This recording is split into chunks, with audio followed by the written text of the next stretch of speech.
Queridos, eu estou feliz por estar aqui. Mais uma noite aí, Deus nos abençoou, né? E nessa noite vamos tratar um tema que eu gosto de apresentar, a verdade sobre o Espírito Santo e o dom de línguas. Mas antes de começar o tema, eu quero fazer uma oração. E eu convido você, assim como está, para que feche os olhos, incline a sua cabeça, para falarmos com Deus. Oremos. Senhor Deus, nós viemos aqui nesta noite na Tua casa, porque acreditamos em Ti e também cremos que a Bíblia é a maneira pela qual o Senhor encontrou para se revelar a nós, seres humanos. Queremos aprender essa verdade maravilhosa sobre o Espírito Santo e por isso pedimos que Ele esteja aqui entre nós, pedimos que o Senhor perdoe os nossos pecados, ilumine a nossa mente e também que abra o nosso coração para que ao entrarmos em contato com a Sua palavra, possamos aceitá-la e aplicá-la em nossa vida. Te pedimos isso em nome e por amor a Jesus. Amém. Se puder aumentar só um pouquinho o microfone para eu tirar ele de perto da boca, eu agradeço. Muito bem, queridos. Eu sempre gosto de começar com a saudação que eu mais gosto, que é o Maranata. E nós iremos com ele. A verdade sobre o Espírito Santo.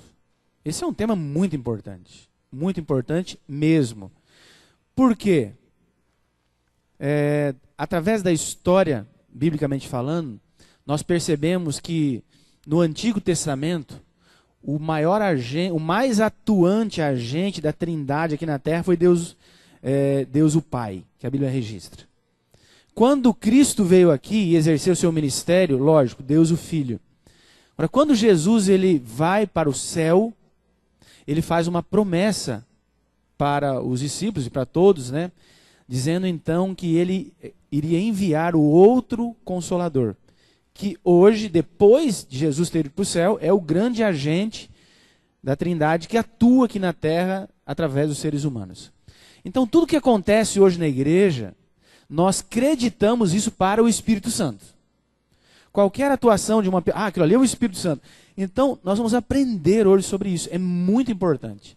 Nós podemos colocar aqui uma razão para que você entenda quão importante esse tema, que está ligado a um outro estudo que nós fizemos, que é que o próprio Satanás, para tirar das pessoas a vida eterna, ele chegaria até elas em nome de Deus, né? Então nós vamos aprender aqui hoje essa verdade maravilhosa sobre o Espírito Santo. E eu quero começar convidando você que abra a sua Bíblia em Atos, capítulo 5. Depois dos evangelhos, ali Mateus, Marcos, Lucas, João, tem Atos dos Apóstolos, capítulo 5. E aqui, o que nós vamos ver aqui?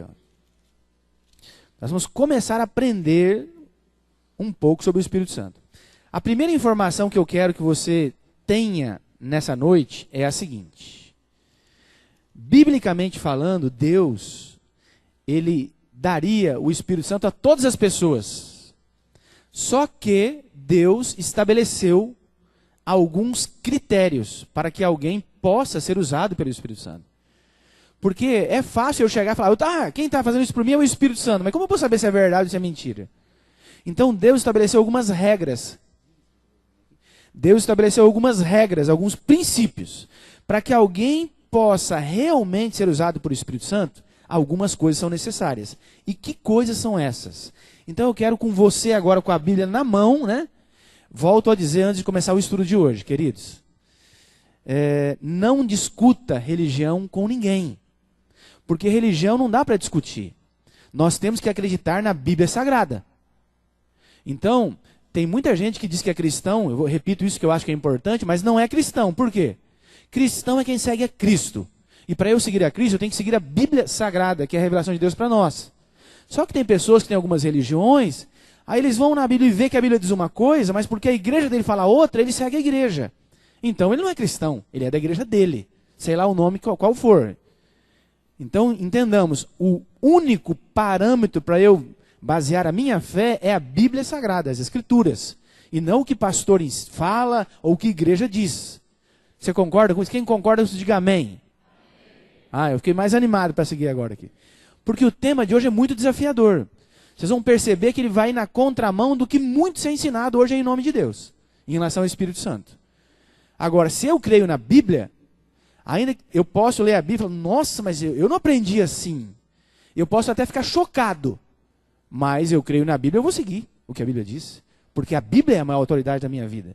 E eu procuro incentivar as pessoas a ter essa ideia. A Bíblia é quem tem autoridade, e não pastor nem igreja. Tá bom? Então a primeira pergunta que nós vamos responder é a seguinte: para quem Deus ele daria o Espírito Santo? Existe uma condição? Claro que existe. Está em Atos, capítulo 5, verso 32. Eu quero ler com você. Atos 5, 32. E aqui então o texto diz assim: ora, nós somos testemunhas destes fatos. E bem assim, quem mais é testemunha desses fatos? O Espírito Santo, que Deus concedeu para aqueles que lhe obedecem. Então aqui tem uma primeira regra para que Deus derrame o Espírito Santo na vida de alguém. Segundo a Bíblia, Deus ele oferece o Espírito Santo para quem o obedece. Obedece o quê? Como que eu obedeço a Deus? Se eu obedeço a Bíblia e, de maneira resumida, os 10 mandamentos. Nós aprendemos aqui, já baseado em Eclesiastes 12, verso 13, né? Lá diz assim, de tudo que se tem ouvido, o resumo é, tema a Deus e obedeça aos seus mandamentos. Porque esse é o dever de quem? Diz lá, de todo homem. Então a obediência, ela é essencial aos mandamentos. Jesus disse em João 14,15, se me amais, guardareis os meus mandamentos. E o que eu quero que você entenda é o seguinte, uma pessoa que diz que conhece a Deus, uma pessoa que diz que teme a Deus, mas que não obedece aos mandamentos, ela é uma mentirosa, ela mente. Pastor, de onde o senhor tirou isso? Da Bíblia. 1 João 2,4 fala isso. Aquele que diz, eu conheço, e não guarda os seus mandamentos, é o quê? Mentiroso, e nele não está a verdade. Ah, eu tenho o Espírito Santo, você guarda os mandamentos? Não, então você é um mentiroso. Ah, não, mas eu guardo quase todos. Não tem quase todos, né? Baseado em Tiago 2,10, né? Diz assim, ó, pois qualquer que guardar toda a lei, mas tropeçar em um só ponto, se torna o quê? Culpado de todos. Então isso é importante. Então a Bíblia diz que Deus dá o Espírito Santo para quem? Para quem obedece. Para quem confia nele e obedece aos seus mandamentos. Continuando. A Bíblia também descreve que quando Deus ele atua por meio dos seres humanos, essas pessoas que são usadas por ele, elas têm alguns padrões de comportamento quando estão cheias do Espírito Santo. Quando Deus faz uma obra, a Bíblia ela determinou que tem algumas coisas que eu tenho que levar em conta, né? Porque eu olho para alguém e falo, eu estou sendo usado pelo Espírito Santo. Mas que coisa estranha, será que é o Espírito Santo mesmo? Como que eu vou saber? Eu vou olhar para a Bíblia e eu vou levar em consideração alguns critérios que a Bíblia estabelece. E eu quero ver com vocês alguns deles agora em 1 Coríntios. Abra sua Bíblia lá, por favor. 1 Coríntios, capítulo 14. Nós vamos ver aqui então, segundo a Bíblia, que Deus, ele tem alguns critérios para que ele atue na vida de alguém, para que eu possa falar, essa pessoa realmente está sendo usada pelo Espírito Santo. 1 Coríntios 14, verso 33. Olha só o que a Bíblia fala sobre Deus aqui, que coisa interessante. Diz assim o texto, porque Deus não é Deus do quê? De confusão, e sim do quê? De paz, como em todas as igrejas dos santos. O Deus da Bíblia, se você analisar com calma, você vai perceber algumas marcas assim que são muito destacadas de Deus. E uma dessas marcas é que Deus é um Deus de ordem. O Deus da Bíblia é um ser inteligente. E um Deus que não atua por meio da confusão, do caos, da bagunça. Isso é bíblico, é claro na Bíblia. Então a primeira coisa que eu quero que você entenda é o seguinte, eu estou sendo usado pelo Espírito Santo, mas aí está lá uma bagunça, uma desordem, um caos. Ué, espera um pouquinho. Você pode estar sendo usado por qualquer coisa, menos pelo Espírito Santo. Por quê? Porque Deus não é um Deus de confusão. Como é que você diz que está sendo usado por ele e está fazendo essa confusão, essa bagunça aí? Então isso é um aspecto importante que a gente tem que levar em conta. O Deus da Bíblia não é Deus de confusão. Pastor, não tem como ser... A Bíblia não é um pouco mais clara sobre o que significa não ser um Deus de confusão? É. Vamos ver um outro verso agora de 1 Coríntios 14, 39 e 40 agora. Esses dois textos. E aqui diz assim, ó. Portanto, meus irmãos, procurai com zelo o dom de profetizar, e não proibai o falar em outras línguas. Tudo, porém, seja feito de que maneira? Com decência e com ordem. Então, o que não é ser de confusão? É lógico. É feito com ordem e com decência. Por quê? Porque o Deus da Bíblia é um ser inteligente, racional. Deus, ele criou os seres humanos diferentes dos animais. Nós temos capacidade de raciocínio. E Deus, quando ele atua por meio de nós, ele explora essa capacidade que nós temos, que é a capacidade de raciocinar, somos seres inteligentes. Então Deus, quando atua por meio de alguém, a atuação dele tem que ter ordem e decência. Se tem bagunça, caos, não é Deus. Pode ser qualquer coisa, menos Deus. Ok? E ainda nessa linha de raciocínio, vamos para Efésios, agora um pouquinho para frente de Coríntios aí. Efésios, capítulo 4. Eu quero ler com vocês 2 versos, 30 e 31, porque aprofundando essa história de ser um Deus sem confusão, com ordem, com decência, nós vamos ver aqui que tem uma lista em Efésios capítulo 4, que diz que o Espírito Santo, ele se entristece com algumas coisas. E uma delas tem muito a ver com a desordem e com a bagunça. O que será? Vamos dar uma olhadinha? Efésios 4, versos 30 e 31. E a Bíblia diz assim: 4, 30 e 31. E não entristeçais a quem? O Espírito de Deus, no qual fosse selados para o dia da redenção. Longe de vós, toda o que, primeiramente? Amargura. O que mais que entristece o Espírito Santo? Toda cólera. E o que mais? Ira. E o que mais? Gritaria e blasfêmia, e assim toda malícia. Volto a dizer, na linha que nós estamos entendendo aqui, o Deus da Bíblia é um ser inteligente e racional, que não tolera confusão, que atua com ordem e com decência, e que abomina gritaria. Porque gritaria está ligada ao quê? A desordem, a bagunça, a caos. E o Deus da Bíblia não é assim. É um ser inteligente, racional, que criou seres inteligentes como nós. E quando ele atua na vida de alguém, eu quero falar com contraste do que se diz que é ser Espírito Santo hoje. Porque hoje em dia você vai em algumas igrejas e você vê uma pessoa lá na frente girando igual um peão, assim, pulando sem parar. E o que é isso? É o Espírito Santo. Como é que é? Mas peraí, Deus é um Deus de ordem e decência? Como que é isso, Espírito Santo? Que história que é essa? Alguém rolando no chão e babando. É o Espírito Santo. Meu amigo, é qualquer coisa menos o Espírito Santo. Porque isso é antibíblico. É lógico, a gente vai continuar falando muita coisa. Estou dando só a introdução, tá? Agora, ainda sobre essa linha do Espírito Santo, para que você entenda isso, vamos voltar para Coríntios agora, um pouquinho para trás, de novo aí. 1 Coríntios 12. Nós vamos ler aqui o verso 7. Nós vamos ver que quando Deus, ele prometeu enviar o Espírito Santo, tinha um objetivo. Ou ele ia enviar para que o Espírito Santo aqui? Tinha um propósito, uma razão de ser, né? E aqui em 1 Coríntios 12, verso 7, nós vemos então o apóstolo Paulo explicando, né, para que foi enviado o Espírito Santo. Para que Deus mandou o Espírito Santo para atuar na vida dos cristãos? Vamos ver o que diz a Bíblia aqui então, 1 Coríntios 12, verso 7. Diz assim o texto: a manifestação do Espírito é concedida a cada um para algo útil. Ou em algumas versões fala para um fim proveitoso. Então quando Deus, ele resolveu dar o Espírito Santo para a igreja, ele falou: eu vou dar o Espírito Santo para vocês, por quê? Para que alguma coisa de útil possa ser feita. Honestamente, francamente falando, o que ficar girando como um peão tem de útil? Fala a verdade. Pense nisso, não tem nada a ver. Agora, como assim, pastor, algo de útil? Nós vamos nos aprofundar agora, lendo um texto muito importante, que está em João capítulo 16. Nós vamos entender como assim algo de útil. Por quê? Porque toda vez que uma pessoa disser eu estou com o Espírito Santo atuando através de mim, é para alguma coisa útil. Mas que coisa útil é essa?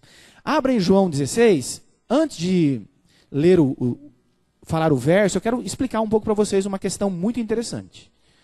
E aí você vai entender para que Deus enviou o Espírito Santo. João 16, deixa aberto aí.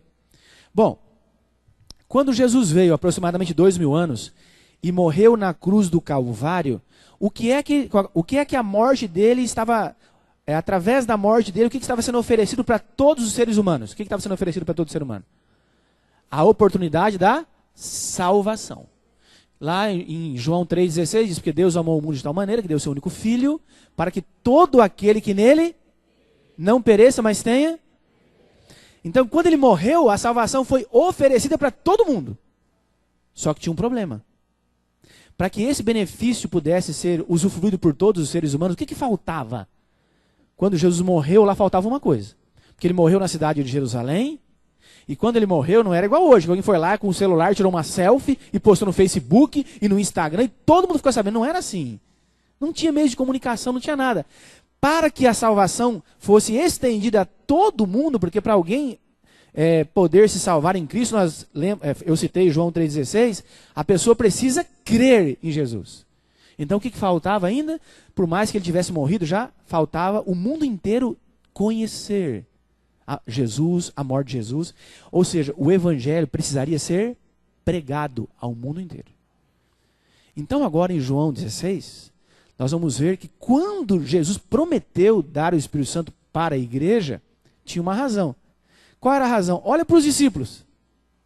Imagina aqueles 12 homens que tinham essa responsabilidade de pregar o evangelho. Eles não tinham dinheiro. Eles não eram pessoas qualificadas. Eles eram um bando de caipira, os discípulos. Literalmente. Lógico, Paulo vem depois, era o único diferente, mas o resto, Pedro, João, eram quase que analfabetos. Eles tinham dificuldade de se comunicar, eles eram pescadores, não tinham competência, não tinham oratória, não tinham nada. Como eles iam pregar o evangelho agora? Para o mundo inteiro. Olha o desafio. E aí Deus falou, eu vou enviar o Espírito Santo para vocês. Por quê? João 16, verso 13, nos explica, né? Como assim? Que algo útil é isso que seria a atuação do Espírito Santo? Diz assim, quando vier o Espírito do quê? Da verdade, ele fará o quê? Vos guiará a toda verdade. Porque não falará por si mesmo, mas dirá tudo que tiver ouvido e vos anunciará as coisas que há de vir. E eu quero destacar a primeira parte do texto. E eu poderia ler outros textos também que a Bíblia diz, que o Espírito Santo, ele foi enviado por Deus para atuar na vida dos cristãos, para que o mundo inteiro pudesse chegar ao pleno conhecimento da verdade. O que é a verdade? Jesus disse assim, eu sou o caminho. Então, a verdade que teria que ser anunciada era a verdade de Jesus. Só que, como que eu anuncio? O próprio Jesus disse, Pai, santifica-os na verdade. A tua o que é a verdade? A tua palavra é a verdade. Ou seja, através da palavra de Deus, o mundo conhece o evangelho. Não é assim? Ou é por causa de pastor e de igreja? É por causa a Bíblia Sagrada. Então o Espírito Santo de Deus, ele veio para contribuir para que a igreja pudesse pregar a verdade para o mundo inteiro. Essa é a razão de ter vindo o Espírito Santo, queridos. Eu vou dizer uma coisa importante, tá? Hoje em dia, tem os dons do Espírito Santo. Outro dia um menino me procurou e falou, pastor, eu quero saber se eu tenho dom ou talento. Como assim? É porque diz que talento é algo que você nasce naturalmente, né? E dom é algo que Deus te dá. Você quer saber se tem dom ou talento? O que você faz? Pastor, eu toco violão. Eu falei, quantas pessoas você tem evangelizado tocando violão? Se é nenhuma, é talento. Porque Deus não dá dom para alguém ficar fazendo showzinho para crente dentro da igreja, não. Deus dá dom para salvar pessoas, para pregar o evangelho para quem não conhece. Tem uma frase que fala que ninguém deveria ouvir o evangelho uma segunda vez, enquanto houvesse uma pessoa que não ouviu uma vez, pelo menos. Então, dom é isso. O Espírito Santo, quando Deus dá para alguém, é para que as pessoas possam chegar a conhecer a verdade, que é a pessoa de Jesus, através da sua palavra. Ok? Então, é para isso que Deus enviou o Espírito Santo. Para que as pessoas pudessem chegar ao pleno conhecimento da verdade. E para capacitar a igreja, o que o Espírito Santo faz? Ele oferece para as pessoas, para os cristãos, dons. Dons espirituais. E ele olha para você e, esse aqui eu vou dar esse dom. Aquele ali eu vou dar aquele ali, porque é o Espírito que decide, tá? Não somos nós que escolhemos, né? Agora, já na época de Paulo, começou a ter um problema na igreja. Os irmãos começaram a fazer uma confusão com esse negócio de dons, né? E tal, e tal. E Paulo, ainda em Coríntios, 1 Coríntios 12, nós estamos usando bastante esse texto aqui, no verso 1, ele diz assim, a respeito dos dons espirituais, não quero, irmãos, que sejais o quê? O que é alguém ignorante? O que é um ignorante? É quem não conhece direito.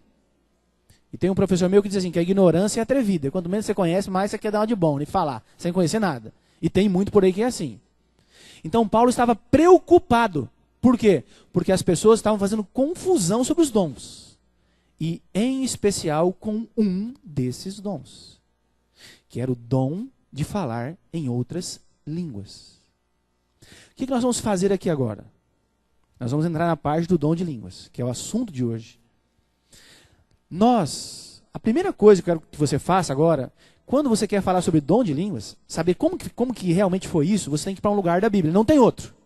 E esse lugar é Atos capítulo 2. Abre sua Bíblia lá. Deixa esse é o nosso texto principal, tá? Por quê? Porque foi ali que tudo começou. Foi ali que Deus, ele envia pela primeira vez oficialmente assim o Espírito Santo para os discípulos. E o que nós vamos ver agora aqui? A primeira coisa que a gente vai ver é o seguinte: o dom de falar em outras línguas é bíblico ou não é bíblico? O que vocês acham? Sim ou não?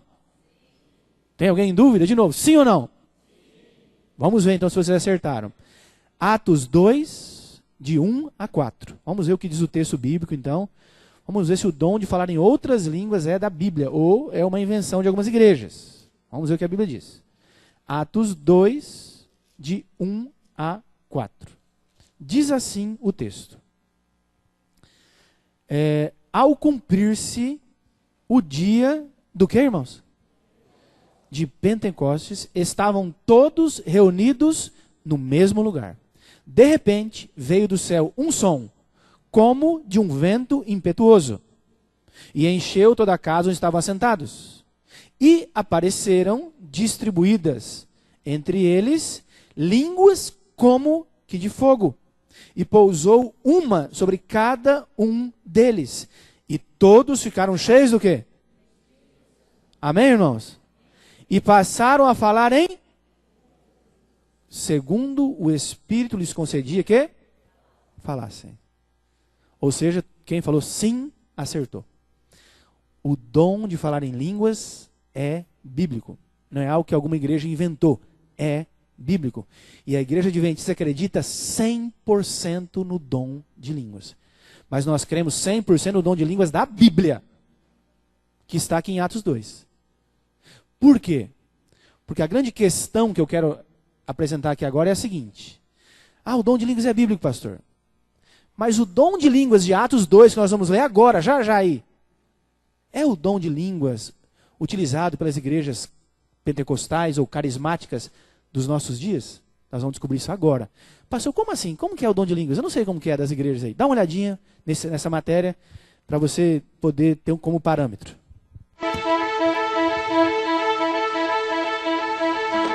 Você já deve ter visto as cenas de fervor religioso que ocorrem em igrejas católicas e templos evangélicos.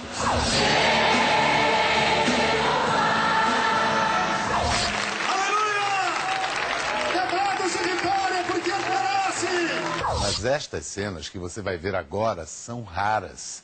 Evangélicos e católicos rezam em línguas estranhas.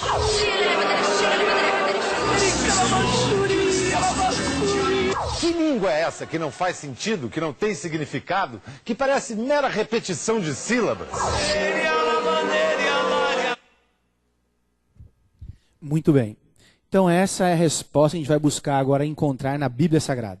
Volto a dizer, eu não vou dar minha opinião, não vou dizer o que pensa a igreja adventista, nem quero saber o que pensa a igreja católica, nem a batista, nem a assembleia, nem nenhuma. Nós vamos ver o que a Bíblia diz. Amém por isso? Ou você quer ficar com a igreja? Com o pastor ou com o padre? Eu não. De jeito nenhum. Vamos lá então. Primeiro. Só lembrando mesmo qual que é a grande tarefa que o Espírito Santo veio fazer aqui na Terra? Ele veio ajudar a igreja a fazer com que todas as pessoas cheguem ao que mesmo?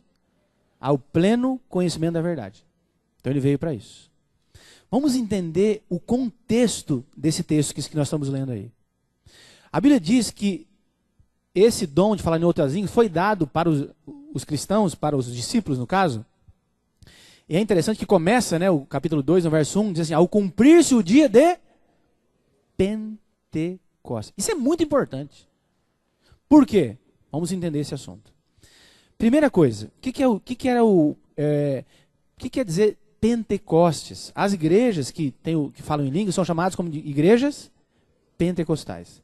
E tem o lado pentecostal católico, que é chamado de carismatismo. Ok? Por que no dia do Pentecostes? Bom, eu coloquei esse desenho aí. Esse é o desenho do templo de Herodes, o último templo judeu construído na terra. O povo judeu, quando um judeu ele pensa em religião, em adoração, na cabeça de um judeu, adoração ou religião tem a ver com uma coisa apenas, que é o templo. Tá? Por quê? Pelo seguinte,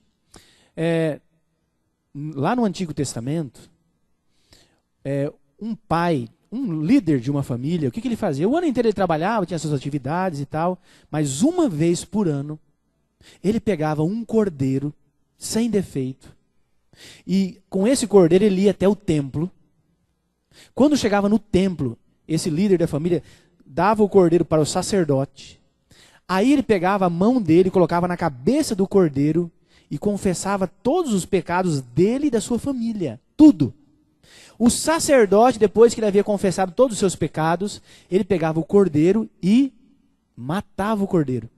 E ele era oferecido, um sacrifício. Lógico, para nós sabemos o que isso queria dizer. Isso significava que um dia, quem viria aqui na terra? Jesus, mas os judeus não entenderam isso até hoje, tá? Mas na cabeça deles, isso era religião. Ele tinha que ir no templo, era muito importante. Muito importante, tá? Tenho claro isso na mente de vocês, daqui a pouco vai ser fundamental. Era tão importante o templo para os judeus que quando Daniel, por exemplo, foi levado preso para a Babilônia, a Bíblia diz que ele foi jogado na cova dos leões. Qual foi o motivo dele ser jogado lá, vocês sabem? Por que jogaram ele na cova dos leões? Porque pegaram ele orando para o Deus dele. Agora, como que pegaram ele orando? Sabe por quê? Porque toda vez que Daniel ia orar, ele orava 3 vezes por dia. Toda vez que ele ia orar, ele tinha que fazer uma coisa. Você sabe o que ele tinha que fazer? Ele orava lá no quarto dele. O que ele fazia? Abria a janela. Por que ele abria a janela? Sabe por quê? Porque a janela, quando ele abria, dava em direção a Jerusalém. Aonde estava o templo. A adoração para um judeu tem a ver com o templo. É muito importante o templo para eles. Aí o que aconteceu com o povo judeu? O povo judeu, durante um período de tempo na história da humanidade, eles foram a igreja verdadeira. Eles eram o povo de Deus. Até que Jesus veio, eles negaram, crucificaram, eles perderam esse status e acabou. Não teve mais essa de um povo unicamente, né? Então, os judeus, nesse período que eles eram o povo de Deus, eles eram terríveis. Porque eles eram desobedientes, eles reclamavam, criticavam, eles pintavam, embordavam. Só tem um povo pior que os judeus na face da terra. Sabe qual é? Somos nós somos pior que os judeus. Porque os judeus, nós temos escrito o que eles fizeram e lemos e aprendemos e fazemos ainda, né? Eles não tinham um parâmetro, nós temos, né? Então nós somos pior que os judeus. Mas os judeus eram terríveis. Deus fazia milagres, libertava, cura, fazia de tudo. E eles ficavam negando a Deus, queriam adorar outros deuses, enfim. Era terrível. Uma das maiores consequências que os judeus colheram pela desobediência foi o fato de Deus permitir que nações estrangeiras invadissem o país deles. E além de invadir Jerusalém, destruir a cidade, havia na época uma estratégia de guerra que é conhecida como diáspora. O que é isso, pastor? Diáspora. Diáspora é o seguinte, vamos imaginar, Babilônia invadiu Jerusalém. E ali então eles queriam dominar Jerusalém. Queriam que Jerusalém pagasse imposto, seguisse as linhas do governo babilônico, etc. Então qual era a estratégia de guerra? Assim que eles invadiam, o que eles faziam para que não houvesse uma rebelião? Logo, eles faziam o seguinte, eles invadiam, e eles iam olhar e falar, quem são os nobres aqui, os mais importantes? Eu quero ver os jovens agora, os ricos, tal. Quem são? Esses aqui. Então tá. Então eles pegavam essas famílias, que eram muito influentes, e eles tiravam do país deles, e espalhavam pelo mundo inteiro onde eles queriam. Então Daniel é um caso desse. Daniel, os amigos dele, Foram levados presos, porque se eles ficassem em Israel, com o passar do tempo, no coração deles ia brotar o desejo, né, de se libertar, de rebelião. Então isso é conhecido como diáspora. E por causa disso, os judeus foram espalhados pelo mundo inteiro. Pelo mundo inteiro. E isso foi tão forte que até 1947, os judeus não tinham nem sequer um país, não tinha mais o país. Em 1947, as Nações Unidas resolveram devolver para o judeu um status de país.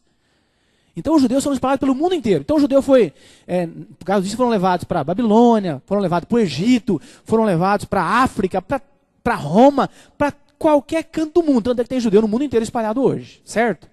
Só que é o seguinte, aí o que acontecia com o judeu quando ele é tirado do seu país? Vamos imaginar, e levado para a Babilônia.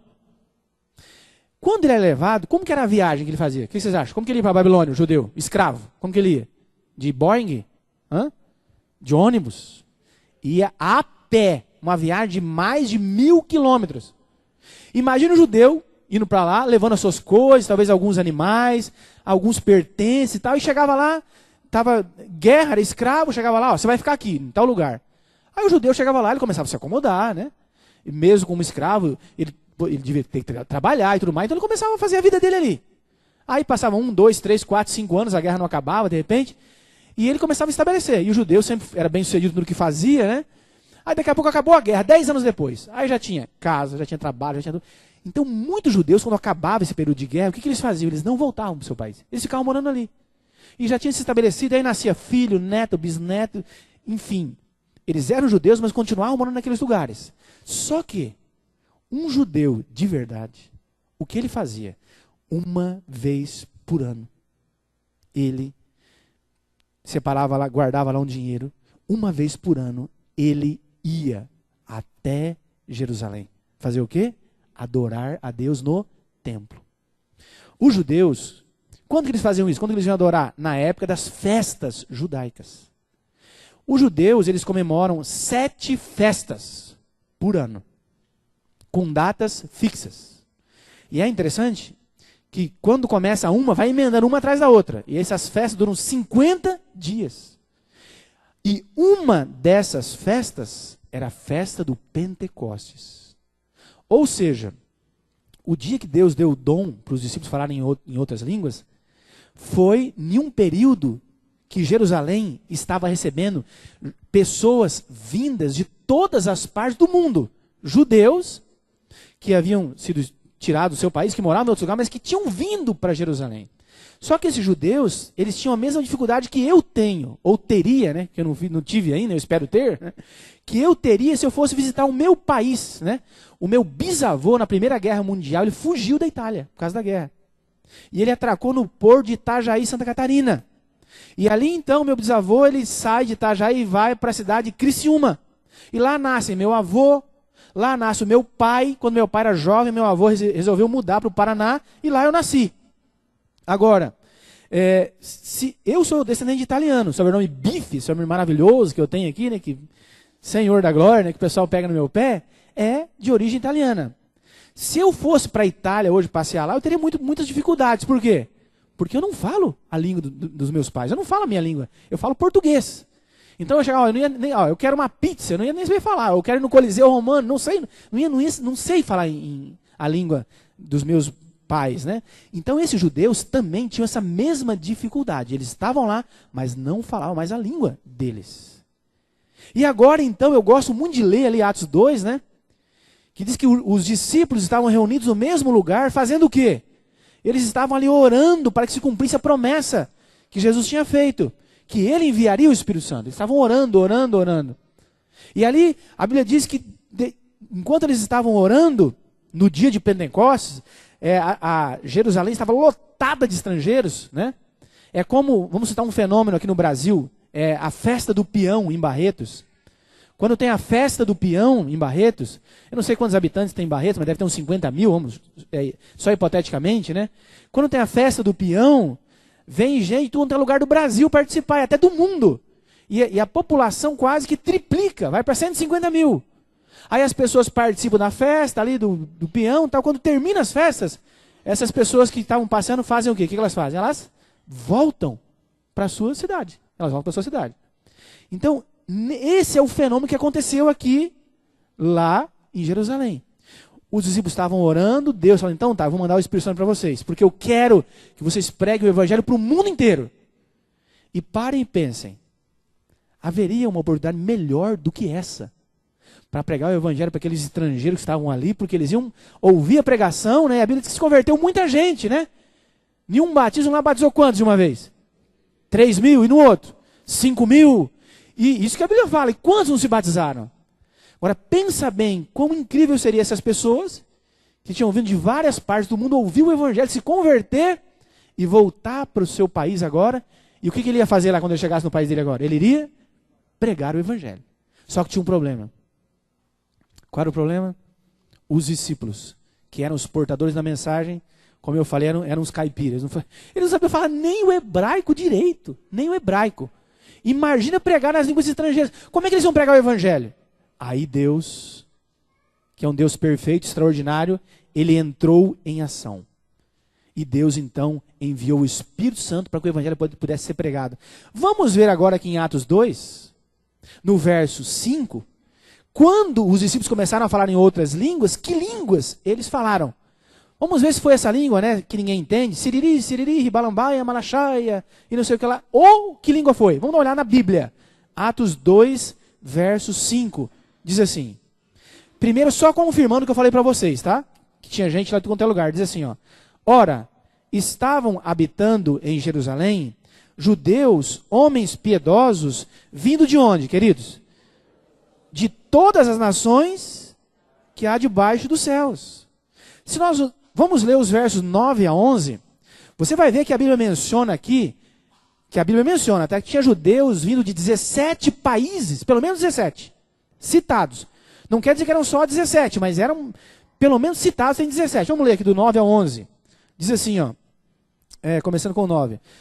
Somos partos, medos, elamitas, e os naturais da Mesopotâmia, Judéia, Capadócia, Ponto e Ásia, da Frígia, da Panfilha. Tinha judeu vindo até de onde? Do Egito, das regiões da Líbia, nas imediações de Cirene, romanos, que aqui residem tanto judeus como prosélitos, cretenses e até mesmo árabes. Então, se você contar aí, ó, você vai perceber que de pelo menos 17 países diferentes tinha pessoas que estavam ali naquele momento, participando da festa. Agora eu quero que você imagine a cena, né? A Bíblia diz que eles estavam orando, e de repente, então, a sala que eles estavam foi tomada por alguma coisa impressionante. Lucas escreveu o livro de Atos, Lucas não era discípulo, tá? Lucas, ele era uma pessoa muito culta, ele era um médico. E Lucas falou, ó, eles estavam lá orando e de repente entrou na sala deles alguma coisa que eu não sei dizer, mas fez um barulho tão grande que era como se fosse um vento impetuoso. Então imagine ali, eles lá na cidade de Jerusalém, com a cidade entupida de gente, estrangeiro. Eu tenho certeza que Deus, ele orientou que lugares deveriam alugar para estar orando ali. Eu imagino que era bem no centro ali, onde estava todo mundo. Eles estavam orando e de repente alguma coisa toma conta daquele lugar. Um barulhão, isso chamou a atenção das pessoas, né? Eu imagino aquelas pessoas se chegando, o que está acontecendo aqui? Porque o povo é curioso, né? E de repente, mas a Bíblia diz que Pedro, João, Tiago, André, cada um sai daquela sala. E a Bíblia não diz isso, mas eu imagino que é possível, né? Porque eles estavam cheios do Espírito Santo. Eu imagino talvez até com o rosto iluminado pela glória de Deus, como foi de Moisés quando desceu do monte, né? Eu imagino Pedro saindo para um lado, Tiago para o outro, e cada um se posicionando em algum canto, e eles começam agora a pregar sobre Jesus Cristo.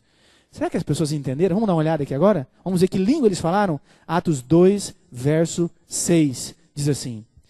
Quando, pois, se fez ouvir aquela voz, afluiu a multidão, que se possuiu de perplexidade. Por quê? Porque cada um os ouvia ou os entendia falar no quê?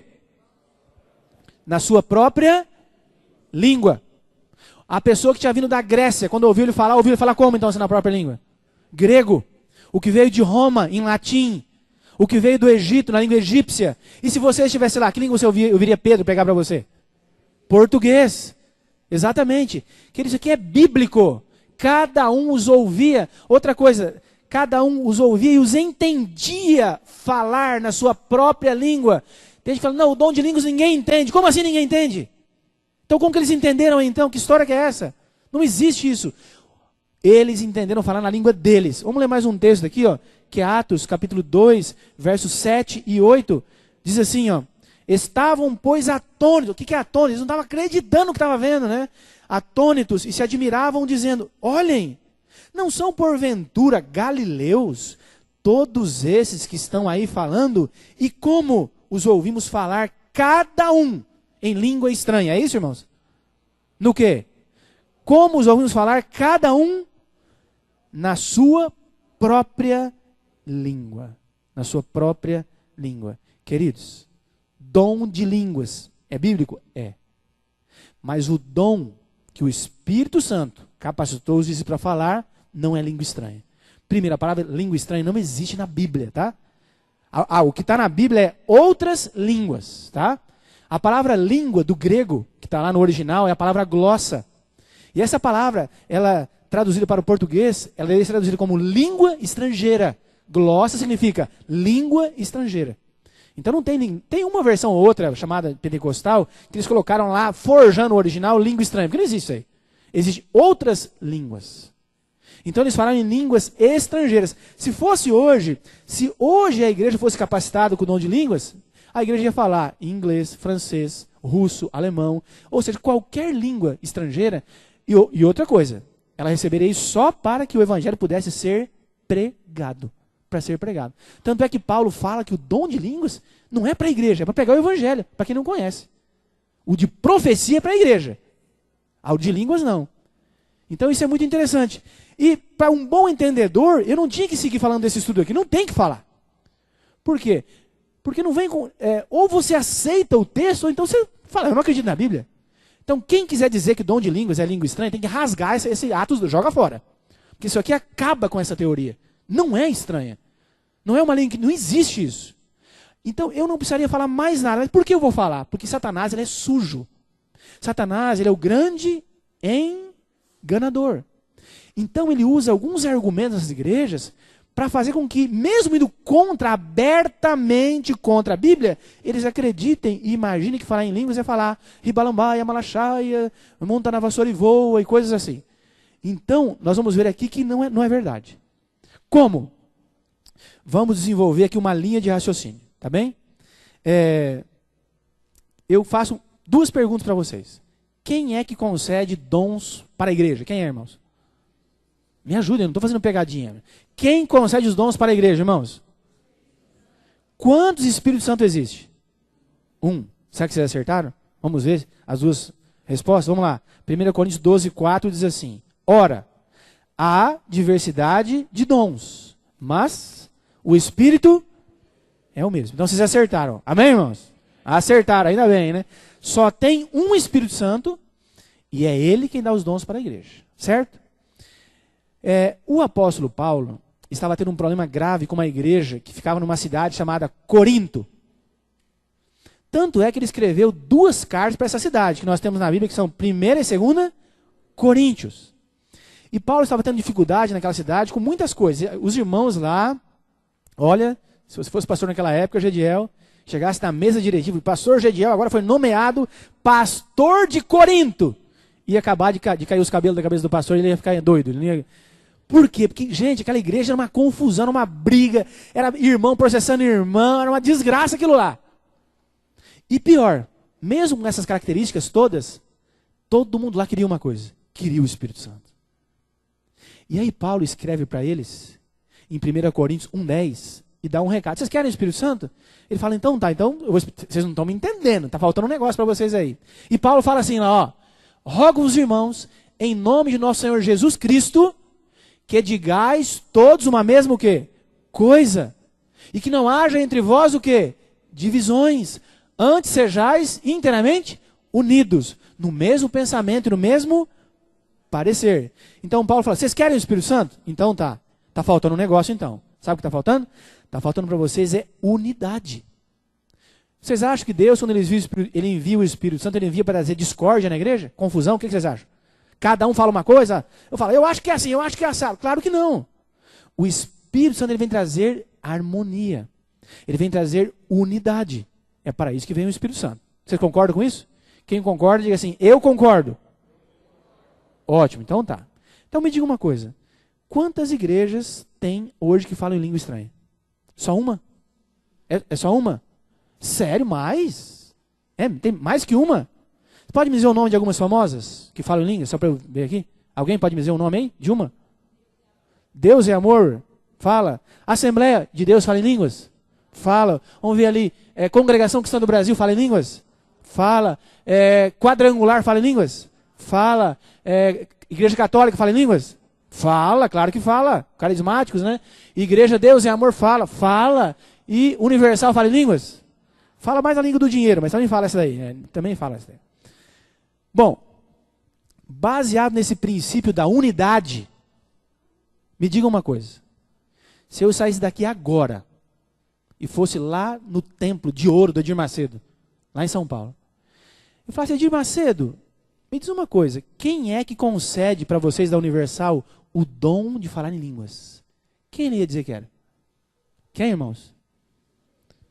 O Espírito Santo. É mesmo, Edir Macedo? Tem certeza? Tem. Me espera só um pouquinho que eu tenho que tirar uma dúvida. Eu estou em dúvida com um negócio aqui, espera só um pouquinho. Aí eu pegava, saía da Universal, ia lá na Igreja Católica com o padre Marcelo Rossi. Eu falava, padre, quem que concede o dom de falar em línguas estranhas para os católicos carismáticos? Quem que ele ia dizer que era? Impossível. Sabe por quê? Porque senão o Espírito Santo foi na Igreja Católica e falou assim, ó, adora imagens. E foi na Universal e falou, chuta imagem. Que história que é essa? Não existe isso. Como é que pode ser o Espírito Santo, se ele vai numa igreja e manda fazer uma coisa assim e na outra totalmente diferente? Por exemplo, nós temos que aprender muitas coisas com os evangelhos, mas muita, viu? É muita, não é pouca não, tá, irmão? É muitas. Uma delas é uma saudação bonita que tem. Na Assembleia de Deus eu sei que tem. Como que eles se cumprimentam na Assembleia de Deus? Paz, que coisa mais... É lindo demais isso, gente. Paz do Senhor. Agora, se você for na igreja Congregação Cristã do Brasil, meu amigo, não ouse falar paz do Senhor. Você não pode falar paz do Senhor. Tem alguém que já foi da congregação? Como que fala lá, irmão? Paz de Deus. Por quê? Porque há uma rixa terrível entre Assembleia e congregação. Como é que pode um negócio desse? Como é que o Espírito Santo... Não existe, gente. Se fosse o Espírito Santo, irmãos, se fosse, não ia ficar lá. Aí vai lá o Edir Macedo, né, que fala em línguas, e fala assim, o Valdemiro Santiago é um ladrão. Aí vai o Valdemiro Santiago, que fala em línguas. Ah, o Edir Macedo é um ladrão. Os dois estão falando a verdade, mas imagina um brigando com o outro. Como é que pode isso? Como é que pode ser o Espírito Santo? Se fosse o Espírito Santo, não haveria essa confusão, não haveria tantas igrejas, uma não ia ensinar uma coisa, outra não ia ensinar outra. Por quê? Porque o Espírito Santo, ele traz unidade, ele traz harmonia e não bagunça e confusão. Então não é o Espírito Santo, de jeito nenhum. Ah, pastor, mas Paulo falou em línguas. Ah, é? É, porque eles vão usar esse argumento com você. Mas Paulo falou em línguas. Me diga uma coisa, irmãos, Paulo falou em línguas? Sim ou não? Não, os pastores não podem responder. Paulo falou em línguas, irmão? Sim ou não? Falou, tem certeza? Vamos ver se ele falou em línguas. Vamos lá para 1 Coríntios. O pastor já entregou, aí não vai, né? 1 Coríntios 14. Vamos ver se Paulo falou em línguas. Vamos dar uma olhada ali. 1 Coríntios 14, versos 18 a 19. Vamos ver se Paulo falou em línguas. Lembrando que Paulo não era discípulo, tá? Ele até queria ser, mas ele não era discípulo, não. 1 Coríntios 14, versos 18 a 19. Vamos ver se ele falou em línguas. Porque eles usam esse argumento, né? 14, 18 a 19. Diz assim o texto. Paulo falando, dou graças a Deus, porque falo no quê? Em outras línguas mais do que todos vós. Contudo, prefiro falar na igreja 5 palavras com meu entendimento, para instruir os outros a falar 10.000 palavras em outras línguas. Paulo falava em línguas, irmãos? Sim ou não, irmãos? Amém por isso? Agora, Paulo falava siriri, siriri, ribalambaia, malachaia, era essa a língua que ele falava? Bom, vamos ver o que a Bíblia fala. Paulo, ele não era discípulo, e Paulo era uma pessoa extremamente culta. Como que eu sei disso? A Bíblia diz que Paulo, ele pertenceu na época ao Sinédrio. O que era o Sinédrio? O Sinédrio, hoje, seria o equivalente aqui no Brasil à Academia Brasileira de Letras. Só mentes brilhantes fazem parte dessa academia. Por exemplo, Fernando Henrique Cardoso, ele pertence à Academia Brasileira de Letras. Vocês sabem quantas línguas fala o Fernando Henrique Cardoso? 13 idiomas. Igual o Lula, né? Misericórdia. Vamos voltar para cá. Vamos voltar para o estudo. Voltando para o estudo, irmãos. Volta para o estudo. Então, Paulo era uma pessoa muito culta. Paulo era um doutor. Ele é doutor. Para você ser doutor, você tem que falar em várias línguas. Vamos ver que língua Paulo falava. Vamos lá. Atos 21, 37. Vamos lá. Todos os textos que eu vou ler no contexto que Paulo estava sendo preso, tá bem? Vamos ver aqui o que aconteceu em Atos 21, 37. Abra sua Bíblia aí. Atos, marca o texto, você que de repente pode compartilhar com outras pessoas, é importante isso aí. Atos 21, verso 37. Diz assim o texto. E quando Paulo ia sendo recolhido à fortaleza, disse-lhe o comandante, disse ao comandante, é-me permitido dizer-te o quê? Alguma coisa? Respondeu ele, sabes o quê? O grego? E se nós fôssemos ler todo o contexto, Paulo falou, sei. E Paulo falou em grego. Primeira língua que Paulo falava, irmãos, era o grego. Por quê? Porque o grego na época era o equivalente hoje ao inglês. Era a língua mundial. Tanto é que o Novo Testamento não foi escrito em hebraico, que era a língua dos judeus. Foi escrito em que língua o Novo Testamento? No grego. Porque todo mundo falava grego. E um doutor tinha que falar grego. Era impossível. É igual, eu tenho doutorado, você fala inglês? Não, então você não tem doutorado, meu amigo. Você não pode ter doutorado. Por quê? Para cada assunto aí tem 100 livros em inglês, tem uns 7 em espanhol e 2 em português. Tem que ter doutorado, tem que falar inglês. Então Paulo, primeira língua, falava em grego. Aí eu falava em grego, primeira língua é essa. Segunda língua que Paulo falava, Atos 22, 27 e 28. Olha só o que diz o texto. Diz assim, vindo o comandante, perguntou a Paulo, diz-me, és tu o quê? Romano? E ele disse o quê? Sou. Respondeu-lhe o comandante, a mim me custou grande soma de dinheiro esse título de cidadão. Mas Paulo disse, pois eu o tenho por direito de nascimento. Paulo nasceu em Roma. Paulo era romano de nascimento. E Paulo falava latim, que era a língua de Roma. Paulo falava grego, Paulo falava latim. E por último, Atos 22, verso 2. Diz assim o texto no verso 2. Quando ouviram que lhes falava em língua o quê? Hebraica, guardaram ainda maior silêncio. E continuou. Ou seja, biblicamente falando, que a Bíblia diz, Paulo falava no mínimo 3 línguas, grego, latim e hebraico. Mas devia falar mais, porque era uma pessoa muito culta. Então Paulo falava em línguas? Falava em línguas. Mas não, meus amigos, em língua estranha. Aí alguém fala, pastor, mas esse texto de 1 Coríntios 14, 2, como você explica ele? Tudo bem. Olha o que fala 1 Coríntios 14, 2, fala assim, ó. Pois quem fala em outra língua não fala o quê? Me ajudem, irmãos. A homens, senão a visto que ninguém o entende. E em espírito fala mistério. Tá vendo? Não falei para vocês que esses adventistas são os hereges, que falam que dom de língua é língua estrangeira? É língua estranha, sabe por quê? Porque quando alguém está falando, ninguém entende. É. Então, tá, primeira coisa, eu vou rasgar Atos 2 lá? Eu vou jogar fora aqueles textos? Porque as pessoas entenderam eles falando ou não? Entenderam ou não, irmãos? E todo mundo estava admirado porque os entendia falar na sua própria língua. Mas então tá. Então para vocês não me entender, eu tenho que falar língua estranha, Tudo bem então. Então os pastores não podem participar agora. Vamos lá, me ajudem. Eu vou falar para vocês aqui agora algo que vocês estão acostumados, eu tenho certeza. E vamos lá então, vamos lá. Pater remon roentois ouranóis, regeat setor tonomassu, rebasileia sul. Amém? Opa! Deixa eu ver quem falou amém. O que eu falei, irmãos? De novo, então. Pater remon roentois ouranóis, regeat setor tonomassu, rebasileia sul. Sabe o que eu falei? Eu falei o Pai Nosso em grego. Pater remon roentois ouranóis. Pai Nosso que estás nos céus. Ou seja, quem me entendeu falar aqui agora? Em língua estrangeira. Deus conhece todas as línguas? Sim ou não? Ele entendeu o que eu falei? Então, nesse momento aqui, eu falando uma língua estrangeira, para vocês, que sentido tem? Nenhum. Agora, Deus entende. Gente, por favor, se você não quer seguir a Bíblia, não siga. Agora, não pegue e vem me torcer a Bíblia, que não dá, gente. Não existe. Qual um princípio para você entender alguma coisa na Bíblia? Se você tem aparentemente, porque não existe texto controverso, não tem. A Bíblia é perfeita, ela é harmônica, ela não se contradiz. Agora, o que acontece quando eu vou na Bíblia e eu olho um texto que fala uma coisa, uns 100, né? Que falam uma coisa. Aí eu venho e pego um verso que parece que está falando diferente. O que eu faço? Eu vou ficar com os 100 que são claros, diretos, ou eu vou entortar para esse um aí? Claro que eu fico com 100, gente. Aí o que eu faço com um? Eu vou pesquisar, vou estudar o que realmente isso quer dizer, porque a Bíblia não se contradiz. Amém por isso, irmãos? Bom, continuando, deixa eu passar aqui umas partes, que não dá tempo, está acabando já. Outra coisa interessante. Não, língua estranha é a língua dos anjos. É mesmo? É a dos anjos? Não, porque Paulo falou, ele falou na língua dos anjos. Irmãos, Paulo nunca disse que ele falou língua de anjo, coisa nenhuma.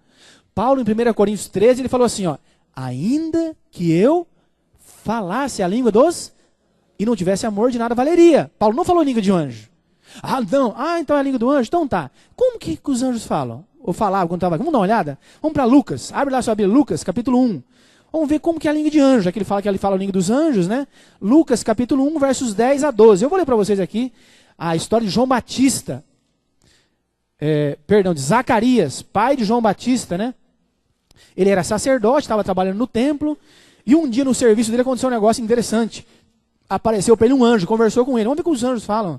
Lucas, capítulo 1, versos 10 a 12. Diz assim o texto, versos 10 a 12. Vamos lá. E durante esse...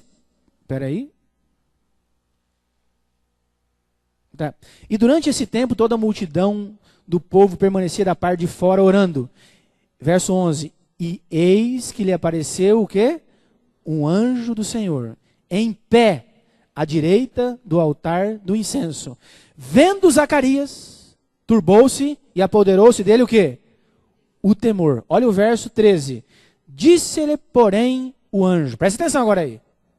Disse-lhe, porém, o anjo. Siriri, siriri, ribalambaia, malachaia. É isso, irmãos? Não. Disse-lhe, porém, o anjo. O que ele disse? Não temas, porque a tua oração foi ouvida. Isabel, tua mulher, te dará à luz a um filho, que darás o nome de João. Todas as vezes que a Bíblia registra conversa de anjos, eram línguas humanas, nada de língua ininteligíveis. Não existe isso, queridos. Outro argumento também, muito importante. Eu tenho uma tia, que eu amo minha tia. É uma mulher, é uma cristã, temente a Deus.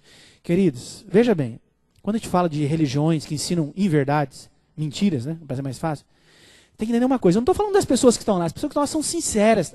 A maioria, pelo menos, né? Assim como na igreja adventista tem pessoa que não é sincera também, tá? Mas lá tem pessoas que são sinceras. Elas estão lá acreditando que elas aprenderam a vida inteira. Diferencie isso, tá bem? Eu não posso só aceitar a liderança que fica enrolando e mentindo, tá? Então essa minha tia é uma pessoa honesta, cristã, trabalha. E um dia eu estava na casa dela, ela sabe que eu sou pastor, mas eu não fico, eu já tentei falar para ela, eu não me envolvo muito nessas questões. Um dia eu estou lá e ela chega do culto com o véu, né? Eles têm o véu. E ela chega com os olhos vermelhos, ela tinha chorado. Eu falei, tia, o que está acontecendo, tia? O que foi? Ela fala, não foi nada. Eu falei, tia, fala o que foi. Não, eu estou triste. Eu falei, por quê?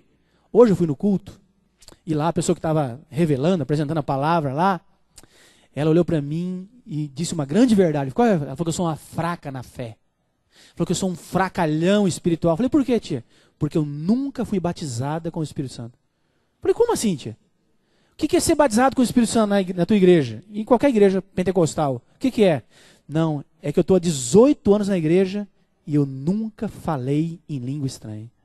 Mas e daí? Não, falar em línguas é uma pessoa que ela é batizada com o Espírito Santo. Obrigatoriamente ela tem que falar em língua, porque senão ela não tem o Espírito Santo. Ela é uma fraca na fé. É mesmo, tia? Tem certeza? Tem. Vamos ver se a Bíblia concorda? Vamos ver, gente, se concorda? Vamos continuar aqui em Lucas. Vamos dar uma olhada em algumas pessoas que... Vamos ver se elas tinham o Espírito Santo aqui. Ó. Isabel, mulher de Zacarias e mãe de João Batista. Ela tinha o Espírito Santo? Vamos ver em Lucas 1:41. Diz assim aqui o texto. Vamos lá. Ouvindo esta, no caso Isabel, a saudação de Maria, a criança lhe estremeceu no ventre. Então Isabel ficou cheia do Espírito Santo. Isabel tinha o Espírito Santo, irmãos? Ela falou em línguas? Nunca falou em línguas. Mas eu sei por quê. Sabe por quê? Só ia nos cultos de sábado, matava os de quarta e domingo. Era fraca na fé.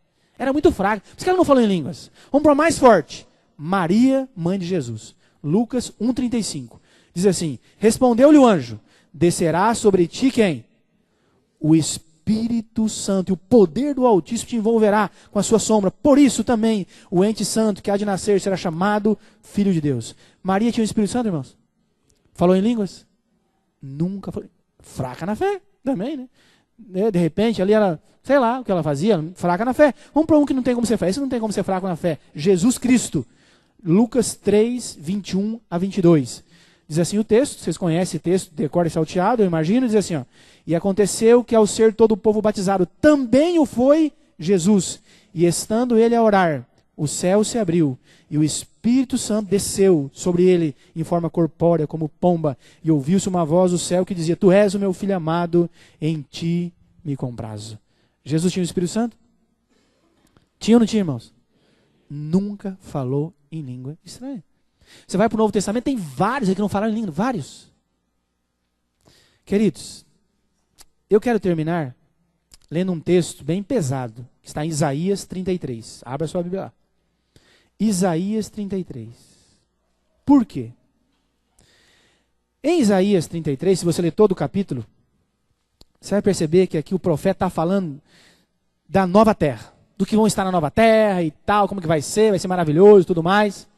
Só que no verso que nós vamos ler, que é o 19, Isaías ele fala que na nova terra, na eternidade, tem um povo que não vai estar lá. Quem é esse povo? Vamos dar uma olhada? Isaías 33, 19 diz assim, ó. Já não verás aquele povo o quê? Atrevido, povo de fala obscura, que não se pode entender, e de língua bárbara, que ninguém entende, ou ininteligível, que é a mesma coisa. Fala assim, pastor, já tinha igreja pentecostal na época de Isaías? Queridos, entendam uma coisa. O grande problema desses movimentos pentecostais e carismáticos modernos não é só falar em línguas. O falar em línguas é só uma pontinha do iceberg. O grande problema dessas religiões é que elas fogem de um culto baseado na razão e na obediência da palavra e dos mandamentos. E esses cultos lá, eles são muito voltados para a parte da emoção, do sensacionalismo. Tanto é que é falar em línguas, que é milagre, é cura, é revelação, é expulsar demônio, é chamar demônio, vai. Você vai num culto assim, a vida desse culto é isso. Eles têm lá um verdadeiro êxtase espiritual. E com isso, então, eles fogem da razão. E a adoração deles é baseada na emoção. E o que acontece? Aonde Satanás entra aqui? Como o culto é muito baseado na emoção, eu posso pegar a Bíblia. Eu posso pegar a Bíblia para aquelas pessoas, porque eles não estudam a Bíblia praticamente. E eu posso dizer qualquer coisa. Por quê? Porque a fé deles não é baseada no que a Bíblia diz. Né? Lembra que eu contei uma outra história dessa minha tia. Porque eu parei de falar com ela sobre religião? Porque um dia eu cheguei na casa dela e ela falou assim, Paulo, eu quero que você me fale sobre o sábado. Eu estou em dúvida. Eu falei, quer que eu fale? Tá bom. E eu comecei a falar com ela. 6:30 da tarde. A conversa foi até às 5 da manhã, irmãos. Eu com a Bíblia ali, mostrei toda pergunta que ela me fez, eu respondi com a Bíblia na mão. Aí eu falei no final assim, e aí, tia? Não tem como. É o sábado mesmo. Vamos tomar uma decisão de guardar o sábado, tia? Não. Por quê? Porque Deus tem que me revelar. Eu falei, tá de brincadeira, tia. Tem que te revelar o quê? A Bíblia não é revelação de Deus. Então, o diabo, com esses fenômenos, ele consegue desviar o foco das pessoas. Que ao invés de adorar a Deus baseado na razão e na palavra de Deus, nos mandamentos de Deus, elas se realizam com essas experiências, baseadas na emoção e no sentimento. Agora, pastor, tinha religiões na época do povo de Deus, do Antigo Testamento, com esse estilo? Não tinha, irmãos. Todas as religiões ao redor de Israel eram assim, todas, sem exceção. Por exemplo, tinha um povo lá que tinha um deus chamado Moloque. Vocês devem ter lido essa história de Moloque. Como que era a adoração para Moloque? O deus Moloque, ele tinha uma mão de ferro enorme. Então os povos, para adorar Moloque, eles faziam? Eles pegavam os bebês, a família pegava o bebê, pegava o seu filhinho ali, levava para o deus Moloque, para adorar o deus Moloque, colocava na mão do deus Moloque, e sabe o que tinha embaixo? Fogo. Porque eles cozinhavam aquele bebê ali para aplacar a ira do deus Moloque. A deusa do amor tinha um culto famoso na cidade de Roma, a história registra isso. Como era esse culto da deusa do amor? Era em praça pública, sexo explícito. Agora, o maior modelo para você entender isso é a história de Elias, que aconteceu lá no Monte Carmelo. O que estava acontecendo naquela época? Estava um rolo lá em Israel. Acabe, aquele rei perverso, havia se casado com uma mulher pior do que ele, Jezabel. E ali então ela havia trazido os costumes pagãos para o povo de Israel. E agora estava em jogo. Quem era o Deus verdadeiro? O Deus de Baal ou o Deus de Israel? E Elias então desafiou. Vamos ver quem é Deus aqui? Falou, vamos. O que eu faço? Vamos reunir todo o povo no Monte Carmelo. Nós vamos ver quem é Deus lá. Pode ser, rei? Pode ser. É lógico, ele sabia que tinha ter 400 profetas de Baal e só tinha Elias do outro lado. Vai ser de lavada que a gente vai ganhar aqui, né? Então reuniu lá e falou, e agora, o que acontece? Agora é o seguinte, vamos montar 2 altares. Eu vou montar um altar para o Deus de Israel aqui e vocês montam lá um para Baal, tudo bem? Montaram o altar. Nós agora vamos colocar 2 ofertas, 2 sacrifícios aqui, 2 animais. E nós vamos orar. O Deus que responder com fogo do céu é o Deus verdadeiro. Você concorda, Acabe? Concordo. Quem começa? Começa vocês. Vocês têm mais aí? E se você vai lá em 1 Reis, acho que é capítulo 18, e você lê a história, você vai perceber o seguinte, que os profetas de Baal, eles começaram, por eles, né? Como que eles faziam? Eles começaram a andar ao redor do altar, andar, Baal, a Bíblia diz, Baal, Baal, manda fogo do céu. Como só andando não dava certo, eles começaram a andar mais depressa. E começaram a correr, e a pular, e a gritar, Baal, Baal. Tanto é que Elias falou assim, fala mais alto, vai que ele está dormindo. Fala mais alto, vai que ele está viajando. Ele fala isso na Bíblia, está lá. Só que como eles começaram a gritar, estavam se matando, não estava dando certo, o que eles fizeram? Aumentaram a intensidade do culto, o poder do culto.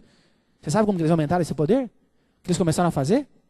Eles pegaram lanças e começaram a se cortar. E o sangue começou a jorrar. Agora o culto estava quente. Agora estava o Espírito Santo ali, né, fervendo. E o sangue jorrando. Baal, Baal, manda fogo do céu. E diz a Bíblia que chegou a tardezinha, nada. Eles estavam tão cansados que de exausto ali, quase que caíram. E Elias falou, agora eu posso fazer pode ser eu? Pode. O que Elias fez? Foi lá no altar, falou assim, faça um buraco aqui enorme atrás, ao redor desse altar. Fizeram um buraco. Agora eu quero que você joguem água aqui em cima. Jogaram água, uma vez. Outra vez, de novo. Terceira vez, de novo. Então, a oferta ficou toda molhada, o altar ficou todo molhado, formou um rio naquele buraco ali. E agora Elias, então, ele levanta as mãos para o céu e ora e diz, Senhor Deus de Israel, mostrai que o Senhor é Deus. E nesse exato momento, a Bíblia diz que veio o fogo do céu. E esse fogo, ele queimou a oferta, ele queimou todas as pedras do altar e até a água secou tudo que havia ali. E ali então o Deus verdadeiro foi honrado e glorificado. Amém, queridos? Entenda uma coisa, meus queridos irmãos. O Deus da Bíblia é um ser inteligente. E ele tem aqui na terra um povo escolhido, separado, que a Bíblia chama esse povo de povo santo. Se você vai lá em Apocalipse 14, verso 12, lá diz assim, aqui está a perseverança dos santos, os que guardam os mandamentos de Deus e têm a fé em Jesus. O povo de Deus, a marca do povo de Deus, é a obediência racional a um Deus inteligente através dos seus mandamentos. E eu termino lendo o texto mais importante de hoje, na minha opinião, que é Romanos 12. Por favor, abra sua Bíblia nesse texto, é o último texto de hoje. Romanos 12, verso 1. E aqui Deus tem um apelo a fazer para cada um de nós que aqui viemos nessa noite. E o apelo de Deus é esse daqui, diz o texto. Rogo-vos, pois, irmãos, pelas misericórdias de Deus, que apresenteis o vosso corpo por sacrifício vivo, santo e agradável a Deus, que é o vosso culto racional. Que é o vosso culto racional. Um culto baseado no quê? No conhecer a Deus através da Bíblia, no confiar nesse Deus, no amar esse Deus e obedecer esse Deus. Porque Deus, quando Ele estabeleceu as leis, os 10 mandamentos, foi para nos proteger. Quando entrou o pecado no mundo e a desordem entrou no mundo, Deus falou assim, puxa, meu povo agora, como eles vão viver com esse mundo cheio de pecado? Eu vou ter que ajudar essas pessoas. O que Ele fez? Eu vou estabelecer 10 princípios para que eles possam viver em harmonia aqui. Olha os mandamentos. Não matarás, não roube. Se você reparar, todo mundo acha lógica e acha lindo todos os mandamentos. Só o sábado que o diabo conseguiu falar que não, né? Olha que coisa interessante. Queridos, Jesus disse, e conhecereis a verdade, e a verdade vos libertará. Eu sei que eu tenho aqui entre nós pessoas que são amigos da Igreja Adventista, que nós amamos, que vocês amam essas pessoas, e que vocês têm buscado apresentar a elas, através da pessoa do Espírito Santo, vocês têm buscado levar a elas o pleno conhecimento da verdade. E eu sempre tenho uma frase que eu gosto de dizer, que é: a Bíblia foi dada por Deus não para informar, mas para transformar a vida das pessoas. Eu quero terminar esse sermão fazendo um apelo para você que é amigo da igreja, que está aqui, que ouviu essa mensagem. Gostaria você de dizer: Senhor Deus, eu creio na Tua Palavra. E se a Tua Palavra assim o diz, eu acredito nisso.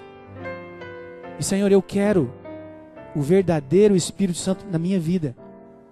Eu desejo Te adorar de maneira racional, através da obediência à Sua Palavra e aos Seus mandamentos.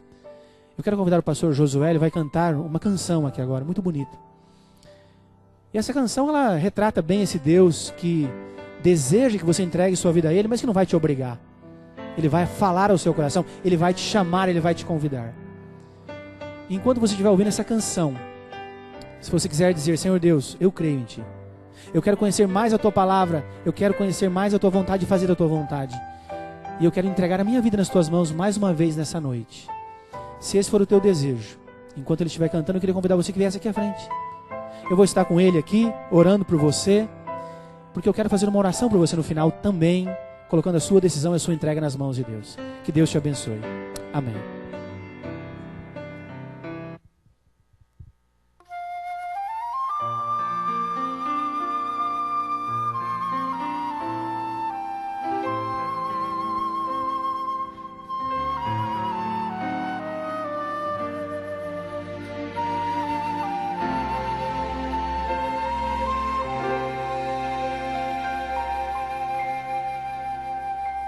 Quando Jesus te chama e tu não vens, pra onde vais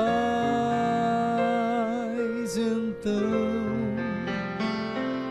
Voltas pro mundo e tudo que contém, mas voltas triste como ninguém,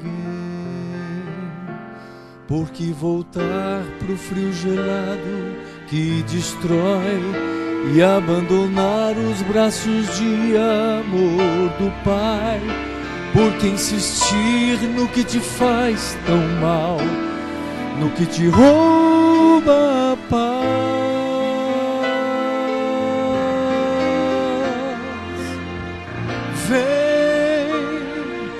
Vem pra Jesus, Vem pra Jesus, agora é o momento, não podes deixar pra depois.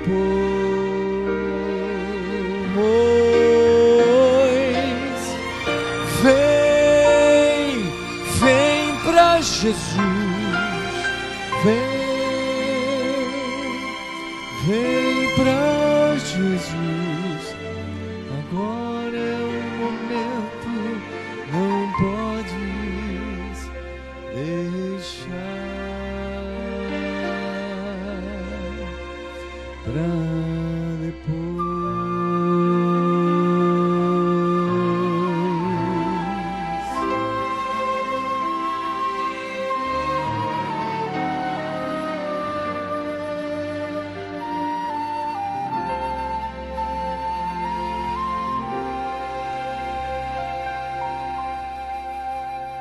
Quando Jesus te chama e tu não vens, pra onde vais então? Voltas pro mundo e tudo que contém, mas voltas triste como ninguém. Junto de Cristo existe sempre um bom lugar, onde calor e abrigo podes encontrar, e onde a vida pode retomar sua força e seu vigor.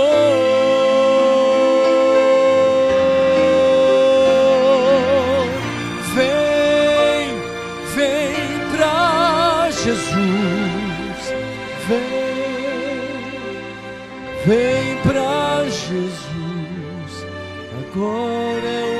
momento não podes deixar pra depois, e depois,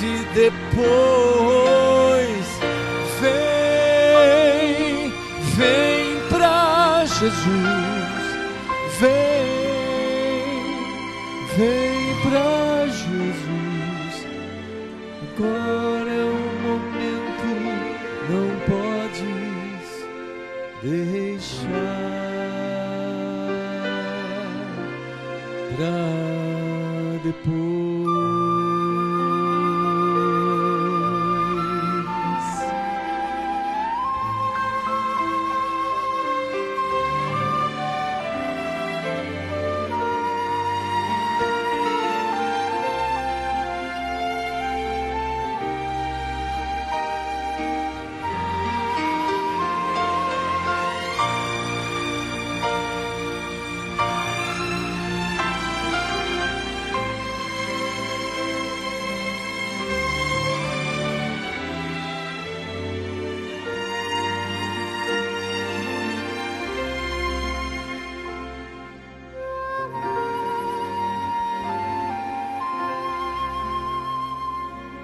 Quando Jesus te chama e tu não vens, pra onde vais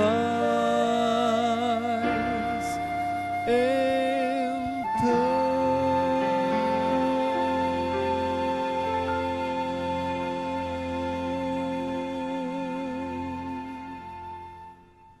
Amém. Vamos orar. Senhor Deus, obrigado, Senhor, porque apesar de Satanás estar tentando de todas as maneiras tirar das pessoas a vida eterna através de mentiras e até mesmo usando o teu nome, a tua palavra, o Senhor nos deu capacidade para estudarmos a Bíblia e entendermos as verdades que ela tem para cada um de nós. Senhor Deus, nessa noite aprendemos que o teu desejo é que o adoremos de maneira racional, que te conheçamos melhor estudando a Bíblia e que por te amarmos e confiarmos em ti possamos te obedecer aos seus mandamentos. Senhor, eu quero colocar a nossa vida nas tuas mãos nessa noite, pedindo que nos ajude a termos o desejo de cada vez mais te servirmos e te adorarmos da maneira que tu queres, não como nós queremos. Senhor, eu quero pedir por todos que aqui vieram nessa noite e ouviram essa mensagem, em especial, se houver aqui entre nós pessoas que talvez durante toda a sua vida estavam inseridas em um contexto de religiões com esse perfil, que o verdadeiro Espírito Santo possa imprimir na mente e no coração dessas pessoas essa verdade extraordinária e libertadora. Eterno Deus, obrigado por ter estado conosco nesse culto, nos conduz agora em segurança para nossos lares e amanhã nos traga aqui mais uma vez para juntos abrirmos a tua palavra e aprendemos mais uma verdade que tens para cada um de nós. Te pedimos isso em nome e por amor a Jesus. Amém. Amém.